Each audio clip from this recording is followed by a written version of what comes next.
Happy Friday, everyone.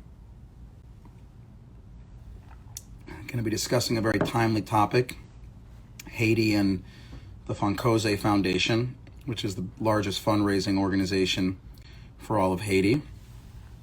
Hey, Mabel, how you doing? I'm good. How are you? I'm all right. I'm all right. Thanks for joining us. Absolutely. It was a pleasure to be here with you today. Well, great. I'm gonna do a brief introduction about you and the amazing foundation while everyone logs on. We are fortunate to have Mabel Valdivia here today. She's the executive director of the Fonkoze Foundation, which is built to empower the poor across Haiti. Mabel is a dedicated fundraising professional. She has 20 years of international and domestic nonprofit experience and a deep commitment to international development issues that specifically impact women, including microfinance, agriculture, and health. Mabel's desire to make a difference in the world stems from her own experience as a refugee child, and we'll talk about that in a little bit. Mabel has a master's in public policy from American University, and she's currently pursuing her PhD. Fonkoze, which is the foundation that she works for and we'll be discussing today, was created 27 years ago to bring financial inclusion and development services to Haiti's poor, giving them a way to lift themselves out of poverty. Today, Fonkoze is a family of three different organizations, and we'll go over that as well. It's the Fonkoze Financial Services, Fonkoze Foundation, and Fonkoze USA that work together to empower Haitians, primarily women, and to lift them out of poverty.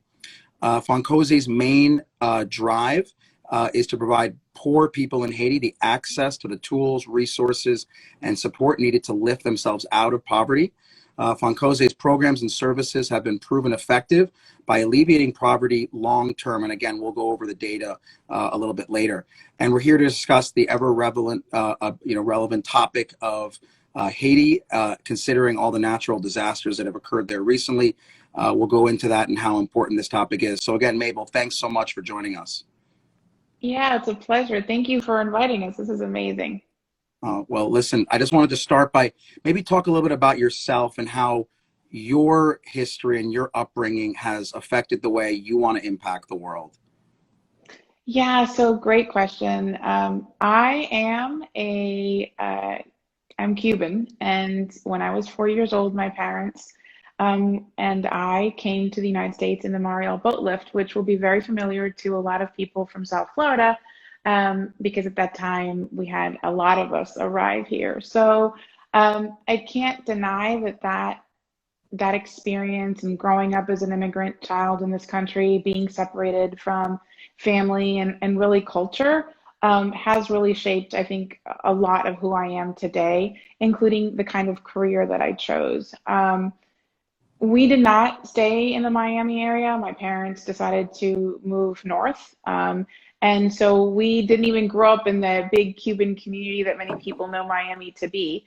And so as I was, growing up, it was really important for my sister and me to get an education, to really do well, because there was always kind of that thought that we'd had an opportunity and we needed to take as much advantage of that opportunity as possible.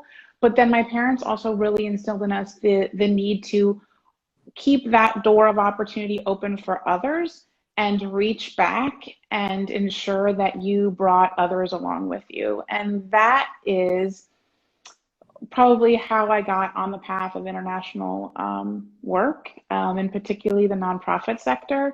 And as a young graduate right out of college, I had a passport and I wanted to travel, and so I my first opportunity was to land a job with an organization called ADRA International. It's based out of Silver Spring, Maryland, and I went to work in Honduras and Central America. I could speak Spanish, and I helped with an emergency response situation not dissimilar to what's happening in Haiti right now. And that, I think, completely solidified my desire to continue this work. And fast forward 20 plus years later, here I am. Wow. So why Fonkoze? How did you pick this nonprofit? Was there a special tie that you had? Was there something that drew you to it? So actually, when I was at Boys and Girls Clubs of America, also in a very amazing organization here in the United States, doing amazing things for young people. And while I was there, I was approached to be part of the Fonkoze leadership. And I knew of Fonkoze because I had worked tangentially on issues and projects in Haiti for a long time and other international nonprofits that I had been a part of, and knew it to be the largest microfinance provider in all of Haiti. Was run by Haitians, is still run by Haitians, founded by Haitians, and its mission really focused on women. Predominantly, there's a lot of microfinance institutions that talk about how they do provide loans for women, but Fonkoze's primary customer are women. So like over 80% of our clients are women. And so that all of that was super appealing to me. And I think again, back to my immigrant refugee roots, the family member that brought us to America was actually a woman, my dad's long family cousin. And I feel like women also always need to, they carry the load of most things, and they really need to have the greatest opportunity. And so that's what really drew me to Fonkoze. So tell us a little bit about how Fonkoze is organized, because it's very interesting. You guys have three different arms of this foundation. Tell us what those three arms are and how they work together. Yeah, so we're obviously not, I think, a traditional model. First of all, there are many microfinance institutions throughout the world, and in Haiti there are several. Fonkoze was founded, the entire like network family, by a Haitian priest whose mother was a market woman.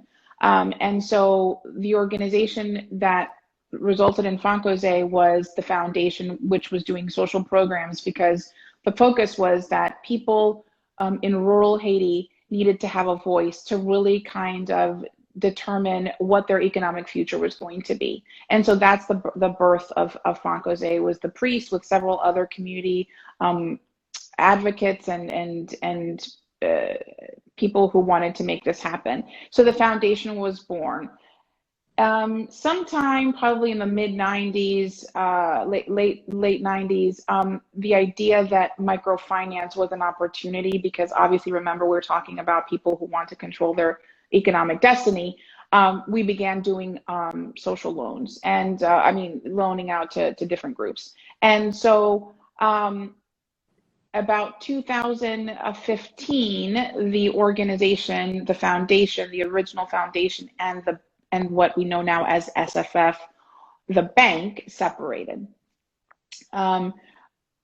Just about the time the foundation was founded, around 1994, Fonkoze USA was also founded as an opportunity for people who live in the United States or abroad to support the social endeavors of the foundation. So we're three entities. The bank today has over 60,000 clients, 200,000 clients that have savings accounts, and then the foundation is the part of the organization that does the social work. So adult literacy, health interventions, nutrition, working in a program that is probably the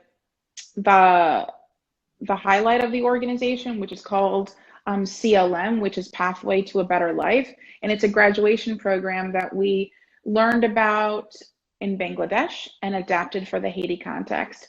And so that's the three arms. Fonkoze USA is based out of Washington, D.C., and where I am actually the head. And we do all education, fundraising, advocacy work in the United States for people to understand the work that Fonkoze is doing in Haiti. But in none of those cases is our organization one that comes from the outside to impose what communities need or want. So let's talk about. Sorry, go on. Sorry, I should note that both the bank and the foundation and Fonkoze USA are all headed by women executives. Well, that is wonderful to hear. And now, more specifically, how do you guys get involved in Haiti? And by that, I mean that there's so much poverty, obviously, with all of the natural disasters going on and just the inherent underlying poverty. How do you guys decide who to help, when to help? How do you select those people? Yeah, so great question. So Fonkoze can be found in every single one of Haiti's departments. Right now, we have 46 different branches throughout Haiti, and at every single one of those branches, you can come in, open a bank account, cash a check. You can receive remittances from your family members who might be abroad. You can conduct business in any way. You can apply for a loan if you have a business, or if you're a community group who wants to start a solidarity group, which is like traditional, I think what people know as microfinance lending. You can do that through any of our branches. And our credit officers that are at these branches go out into the community to do education on finance and really recruit folks to become clients of the organization. Linked to that, we also have the social services from the foundation. And so there are many clients of the bank that are also receiving health training, adult literacy training, different things that help them on their path in their businesses and to financial sustainability. The way that we select communities to participate is that we don't really focus on urban centers. We really focus on rural areas. And so we have an office in Port-au-Prince, but our biggest clients that we serve are those that are in the Central Plateau, in Jacmel. We were really impacted heavily by this recent earthquake down in the southwest of the country. We have clients in the north.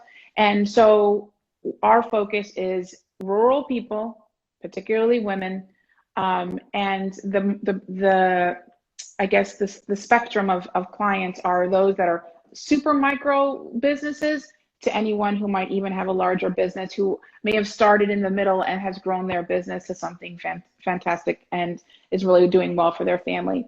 The program that I mentioned before, CLM, is really an interesting program because it's really done where the foundation works closely with community members to identify who is the most poor in the community.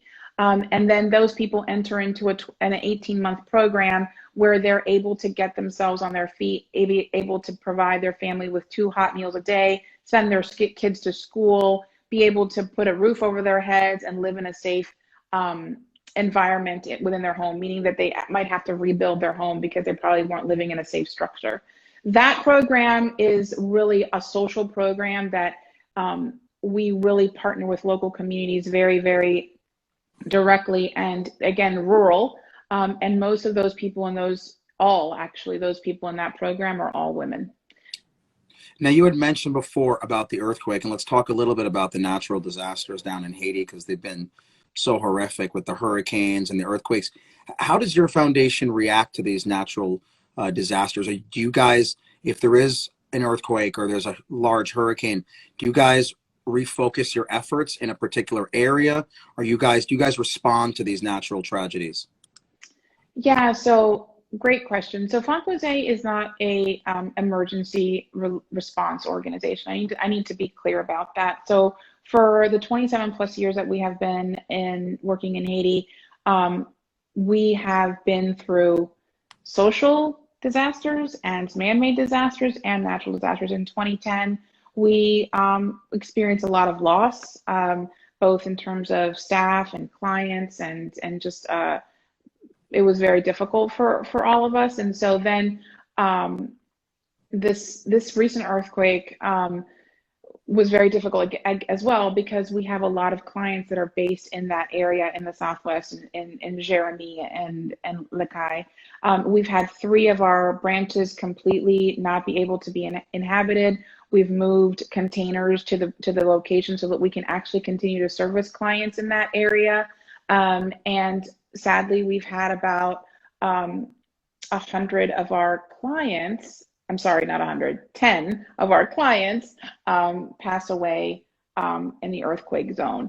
So when that happens, when an emergency like this happens, we focus on the communities that are in need. Right now, we are connecting our clients that are affected with organizations that can provide tarps. We're distributing health kits to our clients, and really also addressing the PTS needs of our staff, because they were impacted in, 10, 11 years ago by an earthquake, and here they are experiencing it again. And these same staff were the ones that were also impacted in 2016 with Hurricane Matthew, which was devastating to the area, right? So we do, to answer your question more directly, we do emergency response when there are things like this and that impact our community directly, but we also continue to work in the other areas of the country where we're working. We don't move resources from those areas to this one. But we also try to really ensure that the clients that are being affected by any emergency are getting the support that they need through us in partnership with other entities. And we also, because we have such a broad network, we're able to purchase products from the women that sell these things to be able to provide them to our clients. I mean, it's great that you guys at least get involved, because it's just been such terrible luck for the Haitians in terms of, the hurricane and then the earthquake kind of simultaneously or back to back, just devastating them. Tell us a little bit about the tools that you give your women customers. More specifically, what are the initiatives that you guys do when you identify individuals who are in need? What are the specific tools that you give these women so that they can lift themselves out of poverty? Yeah, so I'm gonna talk about specifically the CLM program, because I think that one is the one that has the most tangible things I think folks can really dig their teeth into. So one of them is when they join our program over the course of 18 months, we assign them a case manager. And so basically it's like a social worker that works with them a one-on-one to say, okay, here's what this program requires of you. And for 6 months, we give these women a small stipend so that any of the work that they're doing on their homes, any of the financial activities that they're doing they're not using the immediate kind of money that they make from that for personal consumption. So we give them like a stipend over this period so they don't have to worry about food or anything else. They can actually focus on the things that they need to achieve so that they can be successful. So those first 6 months there, if they need literacy training, they get that. They get some kind of livestock to be able to do economic activity, some other type of business to be able to start, whether it be selling cosmetics or things like that. Their kids, make sure that if they have children, that they're enrolled in school, that they have the proper, they're getting proper nutrition, and so those kids are getting referred to doctors or the local hospitals if they need to for nutrition oversight. We work with them to get their house rebuilt, make sure they have a strong roof over their head, and then if they so choose at graduation, those women then join a lending group within their community so they can continue their business.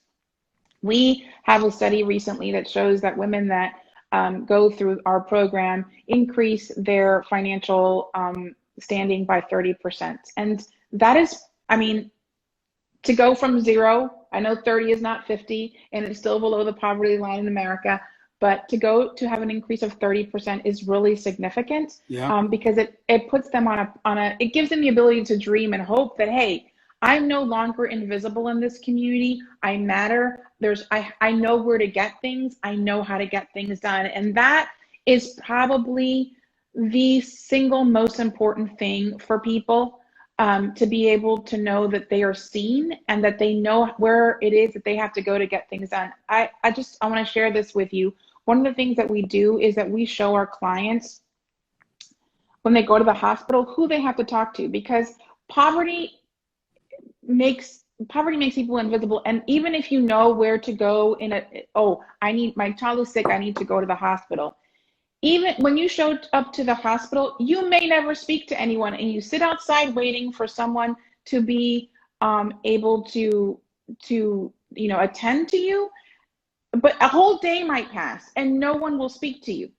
And so that is one of the things that the CLM program, and ultimately women who join our lending groups and become much more proficient in their businesses, they learn to also advocate for themselves. And that is so, so, so important and vital. Yeah, I mean, it sounds like it's really not just about financial gain, but it's about empowering them personally, which is so important. There was a question on here that came from Ashish Shah, who's one of our international observers from Bangladesh. He had a question, and he said, any work with Project MetaShare, which is a initiative. Are you guys familiar with Project MetaShare? Yeah, Do you collaborate? yeah, Thank you, Ashish, for that question from Bangladesh. yeah, thank you for that question. Actually, that would be a question I could follow up with that and let you know, because we have a lot of partnerships on the ground, and I'm not sure if MetaShare is one of them, Okay. to be honest. Yep, that's fine. So you talk about, success. Obviously, anyone can succeed over, a year, 2 years. You guys have done so well for almost 3 decades. Talk about the long-term success of your foundation, and what do you attribute that to? Because it really is amazing that you guys have done so well and it's sustained. Yeah, so if I'm honest, I think there's three things that I think that I would attribute to that to. One is transparency, transparency, transparency.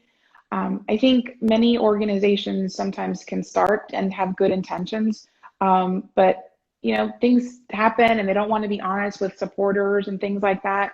And so what you see is what you get with us. If something is failing, we're going to let you know. If something is doing great, we're going to let you know. And if we're kind of at a standstill, we're going to let you know. So that's one of the most important things, that I think Fonkoze is really transparent. The other thing is that Fonkoze is client-centric. We really listen to the clients about what they need, what are their objectives, what are their hopes. We're not coming in with external solutions, but really addressing the needs that people say, hey, you know what? I think that your idea is fantastic, but what I really need is to send my kids to school. So how do I do that? Or I have a business and I'm selling shoes, but I actually want to add this product to my business, and can you help me in that way? Or listen, I've been a client of yours for this long period of time. My interest rate is X, and I want to negotiate a new interest rate with you. So being client-centric is probably the thing that has really, really allowed Fonkoze to have the success that it has. And then not allowing mission creep. Because I think with the amount of need that you can find in Haiti and in actually many countries in the world, it is really easy for an organization to say that they're going to boil the ocean, but they can't. And we have to be very focused on what it is that we're here for and who it is that we're serving. And we have done, I think, my colleagues, a phenomenal job of being able to focus on, this is the thing that we do, this is why we do it well, and this is what we're going to be continuing to do. Obviously, there's room for innovation and trying new things as demanded by clients, but at the end of the day, it's those two things and transparency together that have, I think, attributed to the success of the organization. It's great to hear. The other thing which I think is very remarkable about, your foundation has raised so much money. And obviously, I think fundraising is one of the most difficult things to do on this planet. What is your guys' key to success for fundraising? Is it because the mission hits home, because Haiti has been through so much, people want to give? What's your secret when you talk about fundraising for Haiti? So fundraising, and I'll tell this to you, and I've said it to all of my colleagues, they know, fundraising is about relationships. And I think that Fonkoze has been able to create long-lasting relationships because it is a transparent, impact delivering organization. And that is the reason why donors continue to support Fonkoze, in my humble opinion. I think too that there's a lot of thinking out there that sometimes giving is just like handout over handout over handout. Like, Haitians aren't asking for handouts. Haitians are asking for solutions that have them at the center. And so Fonkoze being able to provide them that, I think, has also created among the donor community a respect for the organization that has allowed it to grow over the last 3 decades. It's not easy to fundraise for Haiti because people many people, and I've heard them say, is like, oh, well, there's nothing ever changes. It's always going to continue to be this way. And it's like, maybe, but if you never do, then it's always going to be. So, in Haiti, it's not Haiti's fault that climate change is creating it to have more hurricanes and that there are more earthquakes. That's not anyone's fault. That's not the Haitians' fault. So I think fundraising is difficult, and fundraising for Haiti has its major challenges. But I think an organization who's transparent and who builds strong relationships with people and can show the invaluable impact of the work retains its donors in ways that others might not be able to. That's a great view on the situation, right? Because if you're never going to try, then it's obviously not going to work. So what a wonderful way to look at it. There's thousands of nonprofits throughout the world. You guys have been one of the most successful nonprofits in the world. What do you think are the top 3 characteristics that are key to your guys' success as a nonprofit? Yeah, I think I go back to what I said earlier, that relationship building, transparency, and being client centric, I think, are critical. And I think the other thing that I would say I would add to that, so maybe not 3, maybe 4, is the fact that we're locally founded and staffed. We have 1,000 staff members, all of which are Haitian. The leadership in Haiti is all Haitian. My team in the United States, we're not Haitian, but the organization's strategic initiatives are directed by Haitians about what their communities need and what their people need. And I think that is really important. I think the international community is important, that they provide support to countries, especially when they need things like in an emergency and such. But I think organizations that are locally founded and locally led are going to be much more successful because of their ability to really understand the context, the people, the language, the culture, and can really tell you, look, in this community, what they need is this, in this community, what they need is that, because it's not monolithic. And I really attribute the fact that Fonkoze is Haitian a lot to its success. That's great to keep the roots at home like that. Looking forward, what is your dream for Fonkoze? What is your end goal?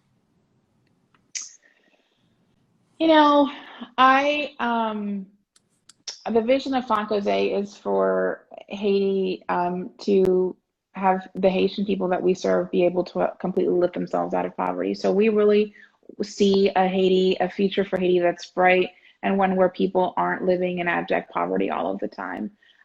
If you had said to Father Joseph, who's the founder, listen, you're gonna build an organization, and you're gonna have an MFI, a microfinance institution, where your repayment rates are like over 90%, actually 98%, in a country that people label as the poorest of the Western Hemisphere, or one of the poorest of the Western Hemisphere. I don't know that he would have continued forward, although knowing Father Joseph, I think he would.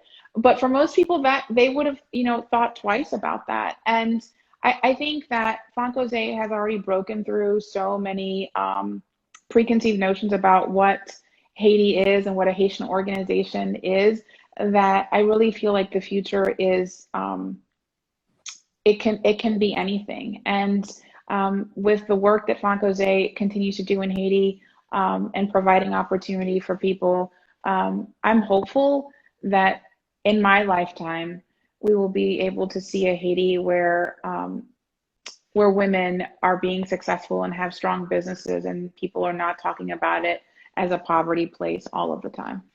Oh, well, that would be wonderful, I'm sure. So wrapping up, just because it's been half an hour, and I know you're super busy, how can our listeners get involved in terms of supporting your cause? Yeah, so we're on social media, so please follow all of the things that people say. I'm not an influencer, so yeah, I don't know all the terms. But you go online to fonkoze.org. You'll learn a bit more in depth about the different programs that we have. Please, if you would like to donate, please do so online. You can do it there. Follow us on Facebook, Instagram, and Twitter. And then, get to know a bit more about Haiti in general. And then maybe be an advocate, ask questions about what is that you can do to support the work of Fonkoze, of organizations like Fonkoze that are doing work in Haiti. And for right now, with the emergency, please, please do your homework.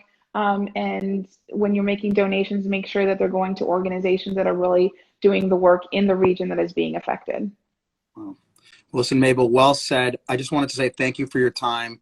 Thank you for all the work that you and your colleagues are doing. There's obviously no place in the world that needs help more than Haiti right now. So obviously very needed. And again, thanks for all your work. It's really respectable, and it's great what your foundation is doing. Thanks for your time today. Thank you for having me, and thank you for everybody that listened. I really appreciate it, and hope we can talk again soon. Sounds good. You have a great afternoon. Take care. You too. Bye-bye. Bye-bye.